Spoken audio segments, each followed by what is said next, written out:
Welcome to FitBody Lifestyle, the show where we dive deep into the world of fitness, health, business, relationships, and the art of living a balanced life.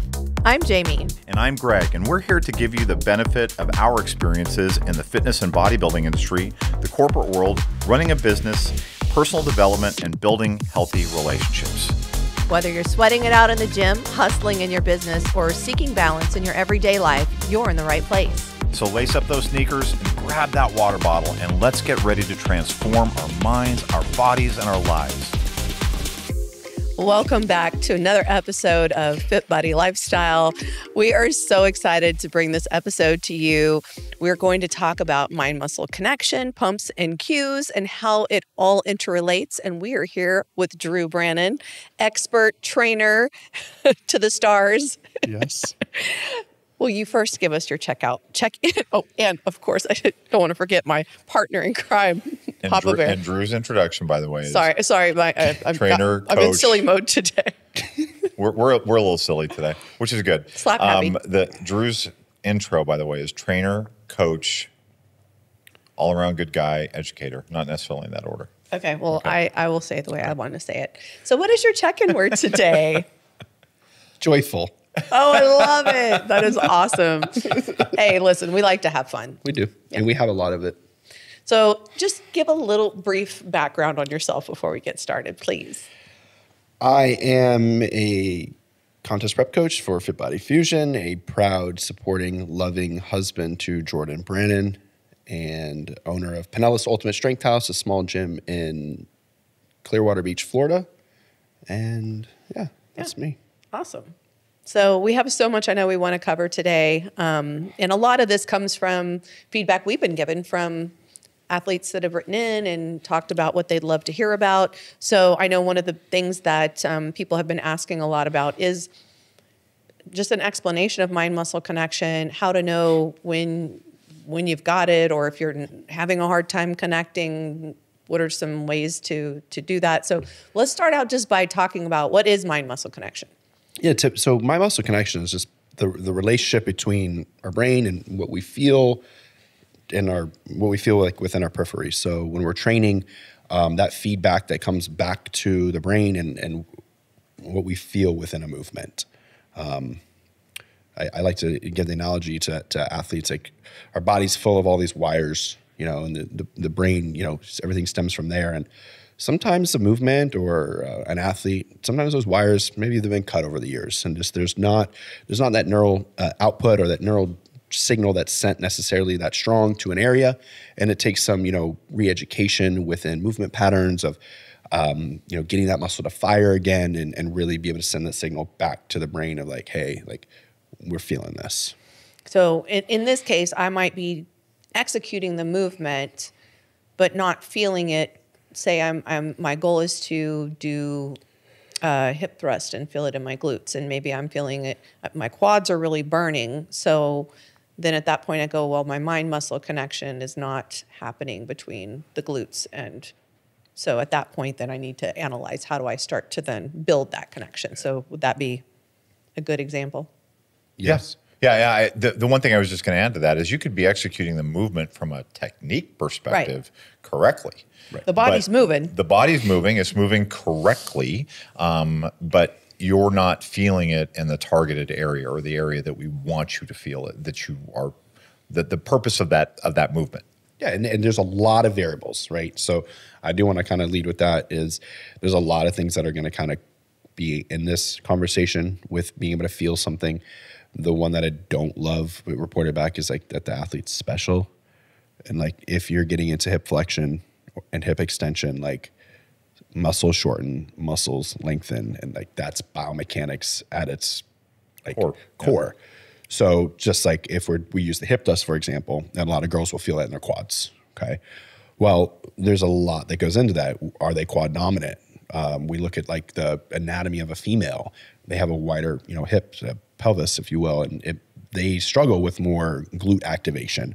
So making sure we're setting appropriate exercise order, appropriate warm-ups, prep work, all those things are going to kind of go into play of increasing that kind of neural output to that area, which is why we are so big on our prep and prime within our athletes and getting them ready the best we can to feel a movement where the desired place we want them to feel it. But ultimately, a lot of like imbalances come into play of where an athlete's going to default to and feeling a movement, or they're going to get compensation because they might be stronger in that area. So there's a lot of that can kind of go into this. And if you want to learn more about prep and prime, we did talk about that in detail in the day one mindset episode. Yes. Yeah.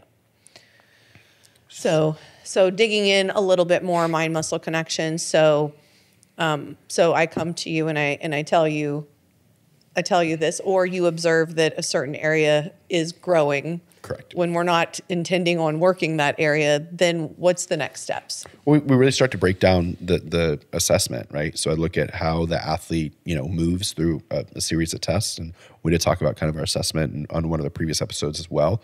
A lot of times it's a movement pattern that the athlete has already developed an imbalance in, and they're going to lean into that stronger area.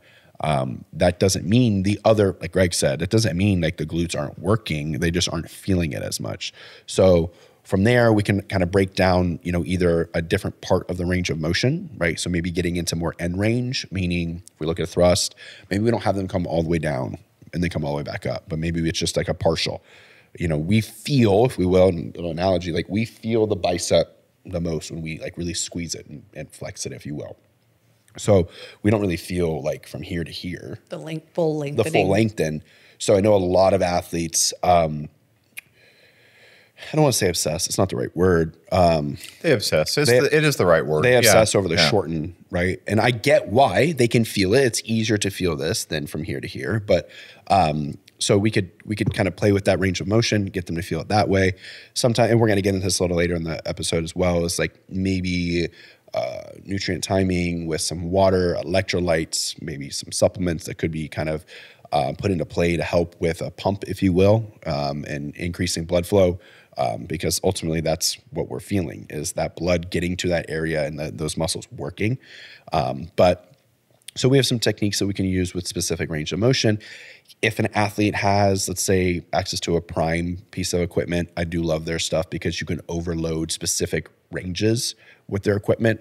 So if it's a newer movement, let's say a hamstring curl, and the athlete's like, I'll feel this all in my low back. Well, the reason they feel in their low back is because they're anterior pelvic tilting when they're doing that, number one. But we can set that machine up to just give resistance at the end range. So they can really feel this shortened position, and then start with there, and then slowly take the weight and build it more into that middle range. And then from there, become more effective with the movement. As you were going through this, one thing that I came to mind is muscle memory versus mind-muscle connection. Right. And I do think that those things are kind of not opposite, but they're related, but they're way different. And so much of what you deal with, or what we deal with, is muscle memory. Right. People who have developed movement patterns either in the gym through repetitive motions that are not necessarily as effective or as efficient as they could be, or a lot of times it's activities of daily living that are impacting that movement pattern. And when you do, if you do something every day, 10 times a day over the course of 20, 25 years, and then you do a movement assessment and it's figured, I don't know what that multiplies out. That's thousands of repetitions of doing something. You're now having to unlearn that. And if you've been doing those actions mindlessly, they're still part of your muscle memory because they are adaptations that your body has implemented to accommodate an imbalance and accommodate a weakness or a strength. But it's just accommodations that your body makes naturally. It's just part, as we talk about biomechanical foundations, this is a biomechanical foundation, is you're just doing it the incorrect way. Right. But it's an adaptation that your body has engendered because you've just been doing it for so long.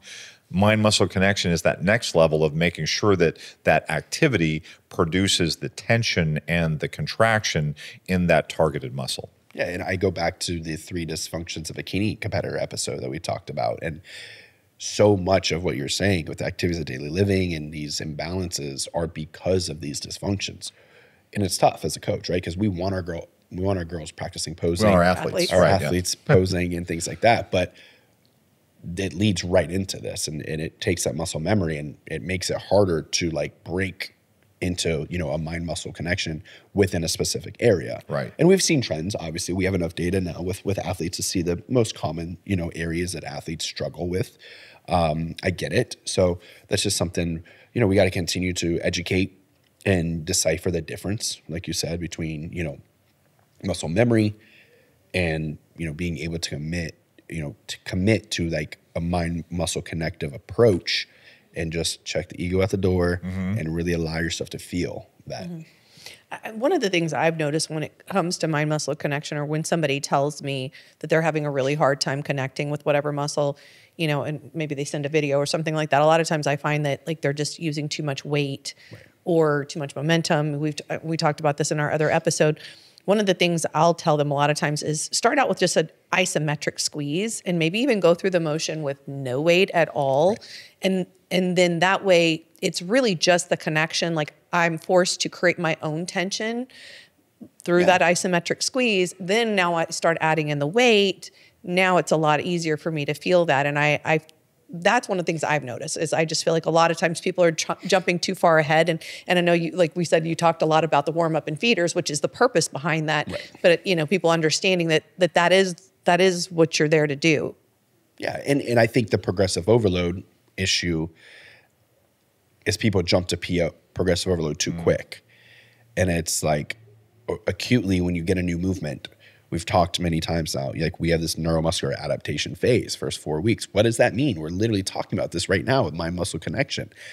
And I tell athletes in the beginning, in the 4 weeks, like make this movement, keep it as light as you can, but make it as difficult as you can, as light as you can.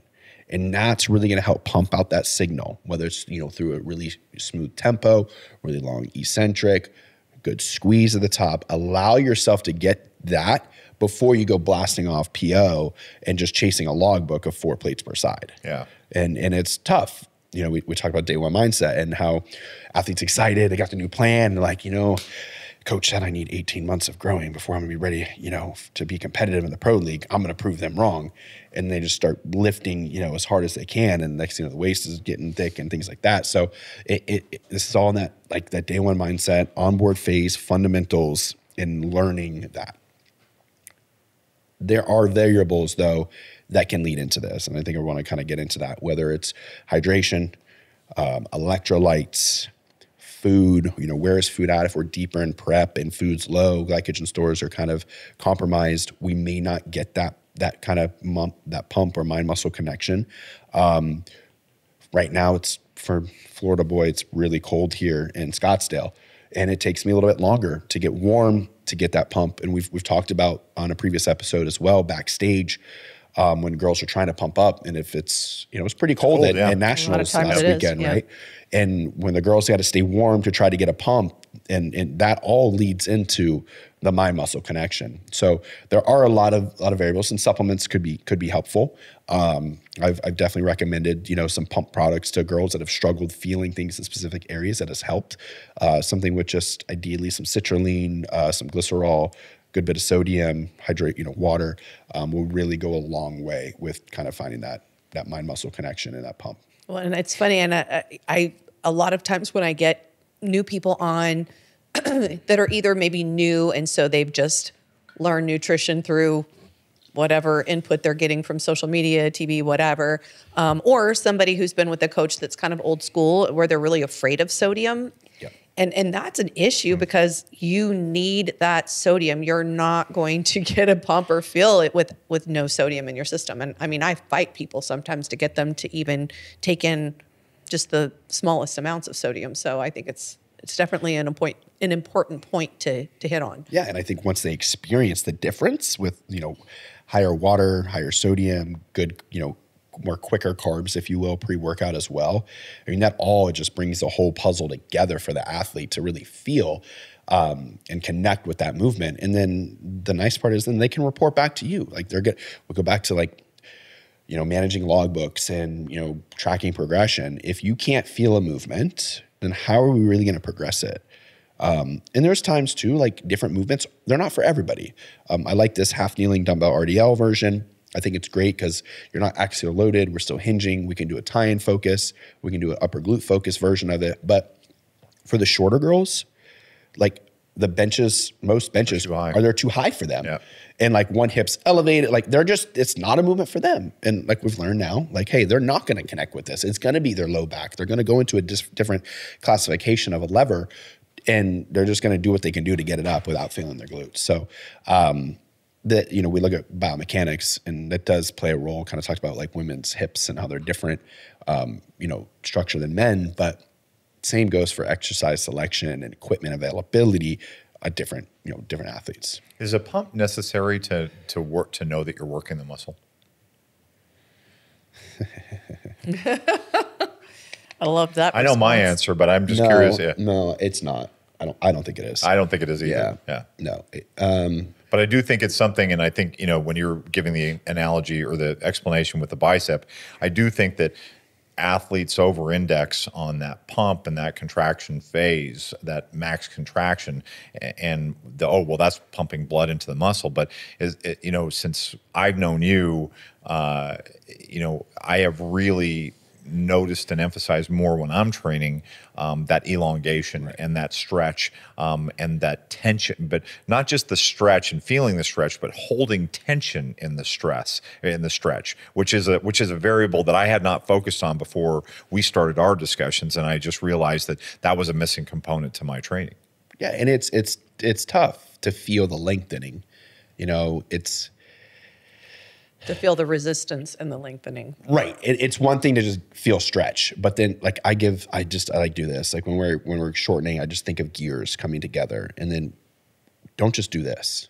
But once we have the gears together, like really let them unwind and feel each fiber come apart. Right. So there's so you're not just letting it go and it's falling apart. It's the tension and the resistance. Most people are listening and can't see what you're doing. Just kind of describing like the, you're creating that resistance. So it's not just a release. Yeah. It's a slow, controlled release. Correct. Where there's still that little bit of resistance going on. Because the muscle still should be contracted as you're releasing. It's just elongating as it's still contracted. So you're, I just, the cue in my mind, and I think we should talk about cues, is holding tension in the muscle through the elongation of that muscle. Yep. No, absolutely. And I think cues is huge. That's something that I lean into all the years of in-person training, that I did with athletes, from youth athletes to people with Parkinson's disease, learning how we need to have 10 different ways to say the same thing for different athletes. When I go back to a deadlifting story, like I could never conventional deadlift correctly. I just couldn't get it. And I had multiple powerlifting coaches, and they would all just try to explain to me how to deadlift. And my hips would always shoot up, and I'd get into more of a stiff-legged deadlift. I couldn't stay balled up like in a true conventional deadlift. And then one day I just did it. And I was like, that's what it feels like. They meant, right? And I do lean into that because we all receive information differently, and we all, click different. So I tell a lot of our coaches and myself to just continue to build a bank of responses of different things that you see happen, because you just got to fire at the wall, and eventually it's going to stick. You just got to keep coming up with different ways to say the same thing, and it can be frustrating at times, right? But I just try to really put myself back in my shoes when I was trying to learn how to deadlift properly. When I could not get it, I'd look at the video, I'd be like, nope, that's not it. But I couldn't figure out how to fix it. I can see what's wrong, but I can't identify the fix. And I think that's something too with athletes that I'm really appreciative of now is. Now, when I'm getting training footage, a lot of times athletes like, hey, I'm still sending this, but I'm seeing X, Y, Z. That's not right. Yep. I'm going to work on this next time. I love that. And that goes back to kind of a fusion hack we've talked about in a previous episode of just like being in the moment and really being in tune with your training, and then being a student of the sport. Watch your own footage back, whether it's posing, whether it's training, whatever it is, and learn something from it. There's no such thing as the perfect rep. I can promise you I can find something wrong with every single rep.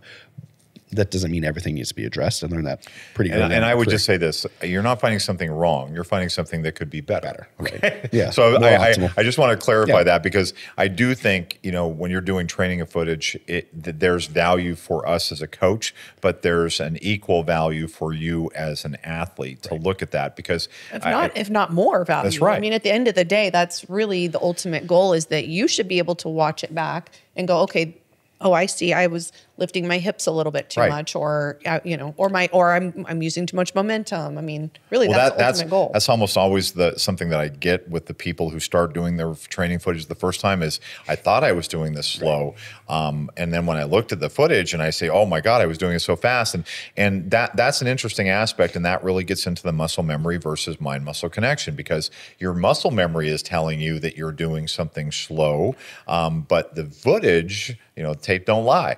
We are so excited to announce the 2025 FitBody Fusion Athlete Summit happening in Phoenix, Arizona on Saturday, February the 8th.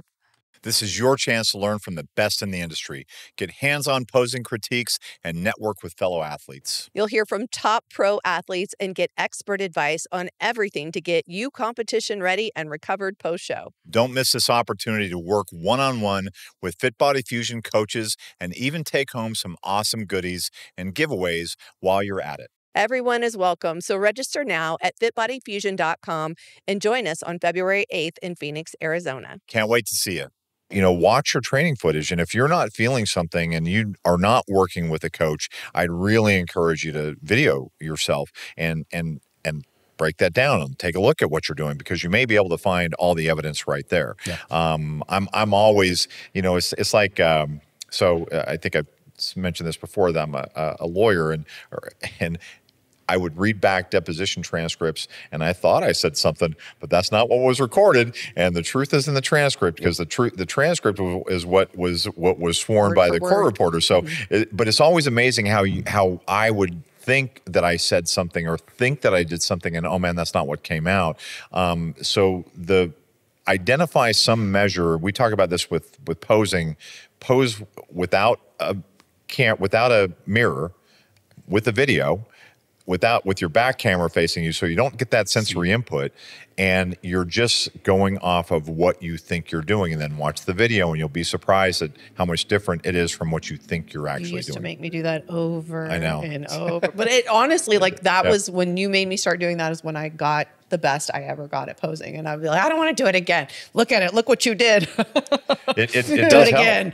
Well, I've had some athletes that the challenge, and it's not very many that I give this to, but is pose with your eyes closed. Yeah. And feel it. And really, because once you've closed off that sensory input of your eyes, then you're relying on your other senses, that sense of feel, which is really what we want to maximize. They heighten. That's right. And I think too, with training, I close my eyes a lot. Oh, I do too. Yeah. And I visually think of I do think of how fibers lay and how muscles, where they originate and insert. And I just really think about what I'm stretching, what's shortening, what's lengthening, and how I feel it. And it helps me, connect better with that muscle group. I struggle, my upper pec, I hurt my shoulder really young, and it's something I can't connect with. And I'm working, with Kristen. She's been great, and dry needling and all this, all these different modalities. I'm getting there, but it takes a lot from my brain to get there. But my glutes, for example, from teaching girls how to thrust and hinge and all, I could get a glute pump sitting right here, right? But that's because I've now trained myself in that. So. Yeah. Well, and you're also not dealing with the compensatory aspect of your body with an injury. Right. And so if you have had an injury and the scar tissue, the form, I don't want to underplay that, is that if you are dealing with an injury, especially if it's an old injury, and you're now getting into training, make no mistake, your body has developed a compensation mechanism around that, or a compensation movement around that. And that's something that you have to account for. We talk about this all the time, about athletes who have 1 foot longer than the other, or one leg longer than the other. And then the question that we're always asking, well, is it actually longer? Is it a structural issue? Right. Or is this a functional issue? And by functional, meaning that your body has adapted based on how you've moved over time. Those are two different problems to resolve, because structurally, that's a different issue than it is functionally. Yeah, we can't really fix a structure. No. And I look too with a lot of you know, goes back to spending time posing, you know, the girls in the heels and going back to the 3 dysfunctions, like there's a lot of imbalances there with their low backs and hip flexors and things like that, that if you're an active competitor, as you know, I really think bikini is the worst because you're really only posing one side, at least with wellness and figure, like we hit quarter turns, and men's physique, you know, they typically sit in a one hip, but they're not as twisted. Not as extreme. Yeah, it's not as extreme. But regardless, even like a men's physique athlete, like I'm like switch your sides. It might not be pretty, but just practice that side as well to help, you know. Which of course we tell the bikini athletes to do that as well, but in one ear and out the other. Yeah. I was going to talk a little bit about, as we talk about mind-muscle connection, and I do believe you're right on the over-indexing on the contractile phase, and I think that's one of the reasons why those newbie fit trainers have become so. A lot of athletes just rely on them, and I understand why, because it does help you feel the muscle through every phase of elongation and contraction, and it does help build that neuromuscular pathway, but it's. Yeah, but most of the time they're ramping that up in the shorten. There you go. Yeah, and I really. That's what that's what. Yeah, I know. I'm sorry. No. I'm glad you hit that. Well, there's just a few people putting content out right now that are really putting content out on helping athletes understand the importance of the lengthen, and it's something I've been saying for years. Like most muscle damage is caused in the lengthen phase. So really going through full range of motion, allowing yourself to feel that lengthen is tough. But we have to, if we really want to develop. So many times when I'm looking at training footage, it's like the athletes are just like, what are we doing? Yeah. Like take your time, get full lengthen, get full shorten. So just kind of really emphasize that enough, that if we really want to grow and we really want to put on tissue, we need to be going through a full range of motion in most settings. For this sport in particular. So talk about proprioception, Drew. It's huge. So, I mean, explain it first. So how we receive like sensory input and how that can increase activation or awareness of something. Is that good? Yeah, that's good. Yeah. And there's been a lot of studies on this. So, and I go back to my in-person days. Like I could just literally like tap on a lateral delt and give somebody some biofeedback or proprioceptive work, and they're just going to feel that much more. And we're just sending a ton of signal to that area. Kind of goes back to the newbie, but it's just making athletes aware of the area they're supposed to be like initiating a movement from or really connecting with an end range. And it's very valuable. I've seen studies up to 25% stronger on an EMG, which is basically like how strong a muscle contraction is, just through adding some additional like proprioceptive work. So very advantageous. I think especially learning a new movement pattern. A lot of times when we're teaching athletes how to thrust or hinge or squat, you know, I'll like really brace their cores and help them like lock them into these different movements and help with them on that. That's where like having an in-person trainer would be really beneficial. And we've talked about that and how that can be advantageous or can be a little bit of a headache depending on the partnership and how that goes. But having someone there to just be like, feel it here is going to really help an athlete. And this ties with what you were saying, my love, is that about the isometric move of doing it without weight. And because let's face it, a lot of movements that you do weighted don't lend themselves to the ability to touch that muscle group as you're working. But if you're doing something isometrically and you're not weight loaded, it is easier to then at least help your mind connect with that part of the body. And that's why some isometric moves or doing something without a weight just to get that rep down.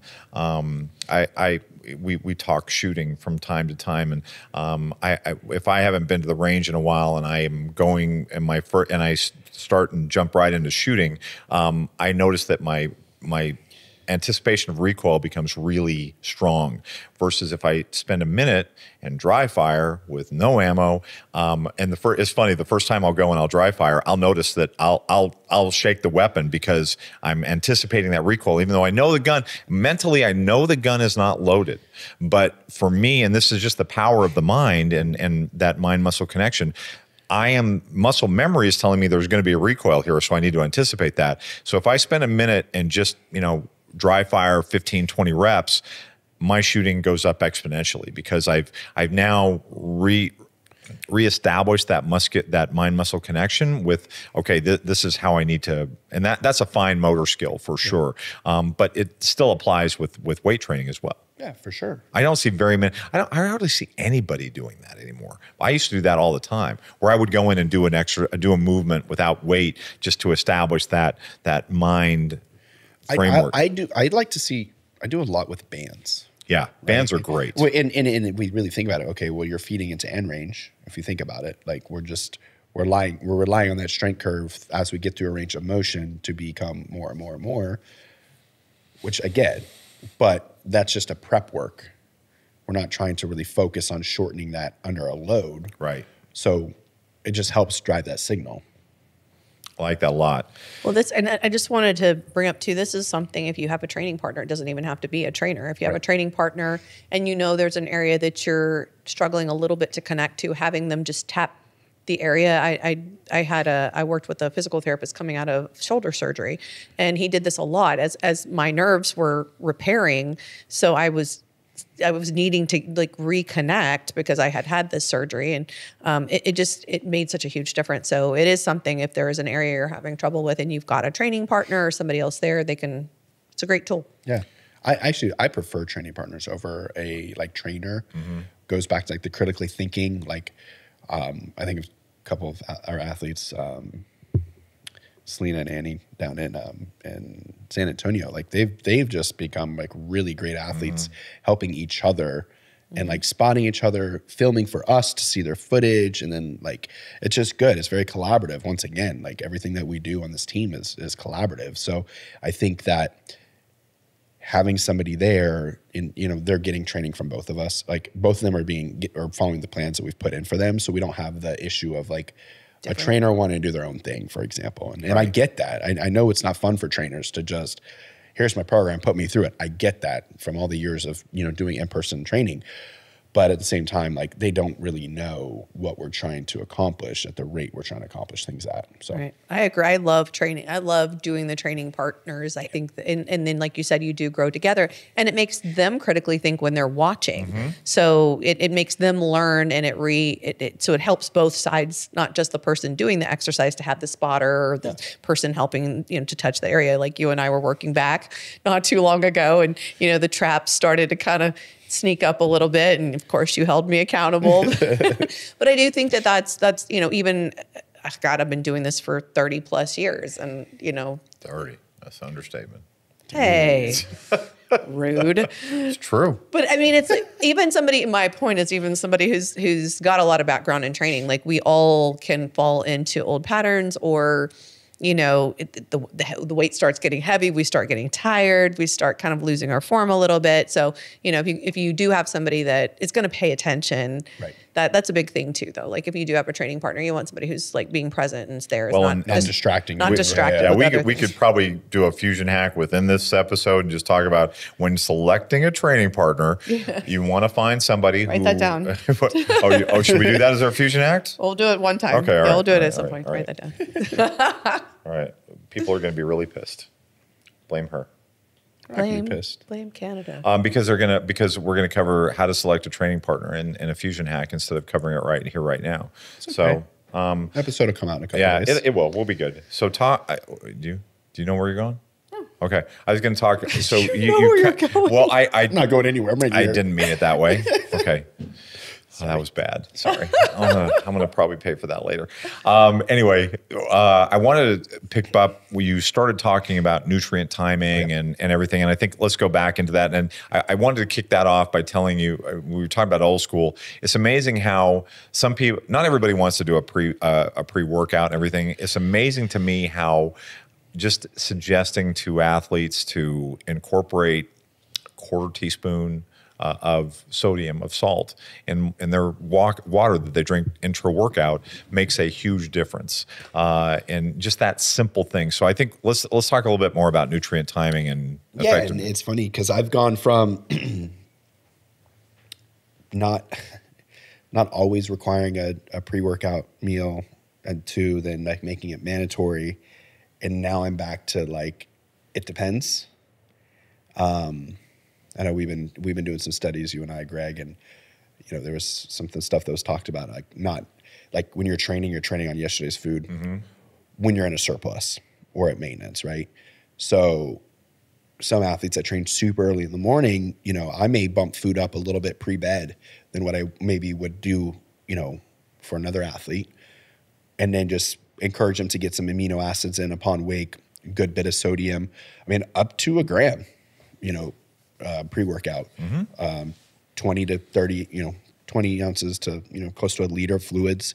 If they are going to train fasted, so some aminos, some sodium, potassium, fluids, and then just sip on some EAAs, and we're good. But if we're in a deficit and we're in prep, then it becomes much harder. Yeah, it becomes much harder, and that's also where that mind-muscle connection, those glycogen stores are going to be compromised, because I would hope they're compromised if we're in a dieting phase, because we're trying to get them lean. Which we're going to talk about fat or flat.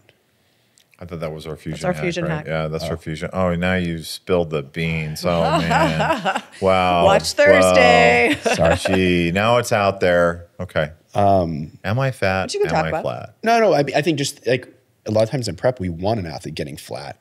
Like that's normal. That's how we get in shape. Right. And then training performance is going to take. If you're not burning through the glycogen, then you're not burning through fat. Yeah. So I just think. And that's okay. You know, I think athletes have come up like, well, I'm not getting a pump anymore. I'm like, okay, good. Or if I have an athlete, I had one this year that we were like 3 weeks out and we were behind. And I had food really low, cardio really high. She's like, oh my God, I just had the great pump, and sends me a selfie. I'm like, no. We need to get on a call. She's like, what do you mean? I was like, we should not be getting a pump right now. What are we missing? Right? And I actually reduced her sodium to help get her a little bit more flat, so she didn't get a pump. And I know viewers are like, oh my God, I'm so confused. Why? Well, like we have to get flat in order to like lose fat. So getting them flat is going to mean like now we don't really connect with the muscle. And, you know, you could have been really proficient with the movement. Food was high, cardio was low, things like that. But as things go on, it could shift. Yeah. Yeah. And it depends on the person. Yeah, it depends on the prep. I mean, I feel like every prep is different. And but this is the whole reason for improvement phases and prep phases. You know, if you're in a deficit all the time, then you're not going to optimize growth ever. So if the goal is to grow, I mean, we have an athlete right now that got to a place where feedback was we had a little bit too much density. So I've kept her, you know, in just a slight deficit as we're allowing that muscle to atrophy just a little bit, and then, you know, bringing it back on. So, I mean, every situation's a little bit different, but that's the very rare case. In most cases, the goal is hypertrophy. And as we talk about this, and I'm glad you brought that use case up, because it does really harken back to this day one mindset and making sure that you're training for a purpose. Every athlete is different. I almost feel like we should do a public service announcement with every episode that says most everything in the sport, it depends. There are some there are very few absolutes, but there are a lot of it depends. And what's right for you may not be right for another athlete. But the aspect of this is the it depends part is that know that you're training for a purpose. And if that is the purpose, it's hard mentally, and that's the mental side of the sport, which is the most important thing, I would say, because if you can't wrap your head around, I'm detraining during this phase to get to my goal, that can be a real motivator, motivator crusher. Yeah, that's exactly right. Before I forget, so movements, and we're talking about like mind muscle connection and pumps and things like that. I will say something that I'm pretty, I don't know what the word is, direct about, is when we do get into a deficit or we are prepping, I don't like for movements to change. So I like to make sure that our movement selection, and the reason why is exactly what we're talking about, is when we're in a maintenance or surplus of calories, it's a lot easier to connect with a movement. But if we're 6 weeks out and all of a sudden we start changing, different exercises and order and things like that, that can really, really crush an athlete, because now we're in a deficit. Fatigue is high, recovery is poor, food is low. That is not an advantageous spot to be in to learn a new movement. And it might not even let me rephrase that. I don't want to say a new movement. Like I've dumbbell RDL'd for the last 15 years of my life. But if I hadn't been doing it for an extended period of time, and then all of a sudden I try to add it in, I could definitely see where I'm gonna have some back issues come through. Right. And like, or if you do a variation of it, or right. if you do a new piece of equipment because it's in the gym and looks sexy. Correct. And that's why I really like to educate the athletes on different ways to set up the movements during an improvement phase or maintenance phase before we get into prep, or too deep into prep, I should say. You know, maybe the beginning of prep, sure, but the last 4 to 8 weeks, depending sure. on how aggressive you're having to get. Yeah. And then we've also done in the past, like in between shows, we've made changes based on feedback. I know we've talked about that, but most of the time we're reversing athletes into shows, and like our athletes tend to eat a good bit into shows. So we can kind of get away with making changes show to show once we get them lean and start really feeding them up into shows. So I just didn't want to put that out there. No, I'm glad you did. Yeah. Good. So I think we covered everything that we needed to cover, that we wanted to cover, I should say. Maybe we should talk for just a second about being sore. I think we talked a little bit about that before, but talk about soreness or DOMS, delayed onset muscle soreness, in relationship to mind-muscle connection. Yeah, I mean, it's delayed onset muscle soreness in its root is, you know, we've broke down a muscle. We've had a byproduct of lactate that has essentially like compromised that muscle, and we haven't recovered. And so much of recovery, in my opinion, is the ability to shuttle nutrients into a muscle, whether it's electrolytes, water, food, all of those things that help aid in recovery. So a lot of times, like a really good pump or, you know, good mind-muscle connection within a movement is going to lead to a better recovery, typically speaking. So they are synergistic, and you could predict your outcome, if you will, based on those things most of the time. But DOMS is not at all a measure of work or how good a session was. Or how you're progressing. Yeah, or how you're progressing. Like if anything, if you're continuously sore, then we're not progressing because we're not recovering. I don't believe in overtraining. I believe in not a proper recovery. We could argue that like time in between sessions is overtraining, but I put that still in recovery. I know I talked about this on another episode with an athlete that it's relatively new to my roster, and we just haven't figured out her schedule yet. And it's been 3 weeks. She trains really hard and she's not recovered. And I tell her, take an extra day. It's okay. We're in improvement phase. I need you recovered so you can go in there and give max effort with each session and each exercise. That way we can continue to grow and recover. Well, and I think too, you know, I mean, this goes off into a whole nother direction, but you know, when we're talking about recovery, there's so many aspects. I mean, if they're not, I mean, I have an athlete that's, you know, a nurse and she's getting 2-3 hours of sleep a night. Like you're not going to recover, period. Right. So she's going to probably be more sore because her body's not having that chance. So there's so many factors that come into that, but I think it's really great that you brought that up because a lot of people get so fixated on the soreness and then they think they're not doing anything or they want a new workout because they're not getting sore. I'm like, good, now we can actually progress. Right. Yeah. Right. Chasing the wrong outcome. Exactly. So I think that wraps up this episode. Drew, do you have a checkout word for us? Yeah.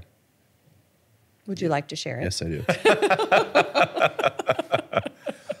Happy. Happy. Well, I am grateful is my checkout word, and I'm grateful for you. I'm inspired. Yeah, and inspired. That's a good one too. Inspired's a God, good these one. are great, good I'm words, happy. man. Good words, good checkout words. Okay, everybody, thank you for tuning into this episode. Remember to like, comment, subscribe, leave your reviews because we do look at those things. And have a fantastic day. And remember the 3 B's. Be good, to yourself. Oh, go. Be good to each other. Wait, we got to start over now. Remember the 3 B's. Go ahead, you start. I'm messing with you. Go ahead. Be good to yourself. Be good to each other and be safe. Take care, everybody. Bye-bye. Thank you for tuning in to FitBody Lifestyle. We hope today's episode has left you feeling motivated and equipped to tackle your fitness goals, business challenges, and the daily dance of life. Remember to value progress over perfection. Life's tough enough alone. Find the chosen family around you to help you along the way. If you enjoyed today's episode, we'd really appreciate it if you would subscribe and leave us a review on your favorite streaming platform. And don't forget to follow us on Instagram at FitBody Fusion.